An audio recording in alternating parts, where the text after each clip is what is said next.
আজকে আমি তৈরি করব চালতার বার্মিজ আচার। এজন্য প্রথমেই নিয়ে নিছি চালতাগুলোকে খুব ভালোভাবে ধুয়ে আমি পাতলা পাতলা করে কেটে নিছি। এখন এই চালতাগুলোকে আমি ভাপে দিয়ে দিব। এজন্য একটা কড়াইয়ে পর্যাপ্ত পরিমাণ পানি দিয়ে দিছি 1 চামচ পরিমাণ হলুদ মরিচের গুঁড়া, দিয়ে দিচ্ছি কিছুটা পরিমাণ লবণ। সবগুলো চালতা দিয়ে 5 মিনিটের মতো ভাপিয়ে নিব। ভাপিয়ে নেওয়া হয়ে গেলে সবগুলো চালতা ঝরিয়ে উঠিয়ে নিব। এদিকে একই ফ্রাই প্যানে আমি দিয়ে দিলাম 1/2 কাপ পরিমাণ সরিষার তেল, 2 কাপ পরিমাণ দিয়ে দিলাম চিনি। এখন সবটুকু চালতা দিয়ে দিব আর খুব ভালোভাবে মিশিয়ে নিব।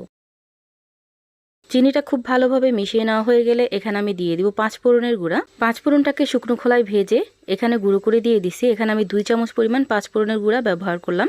দিয়ে দিলাম 1 চামচ পরিমাণ লাল মরিচের গুঁড়া, দিয়ে দিলাম 1 চামচ পরিমাণ বিট লবণ। এখন সবকিছু একসাথে খুব ভালোভাবে মিশিয়ে অনবরত নেড়েচেড়ে রান্না করে নেব যতক্ষণ না একদম পারফেক্টলি রান্না হচ্ছে। দেখতেই পাচ্ছেন রান্না করতে করতে ঠিক এরকম হয়ে গেছে। এখন চুলাটাকে অফ করে দিব।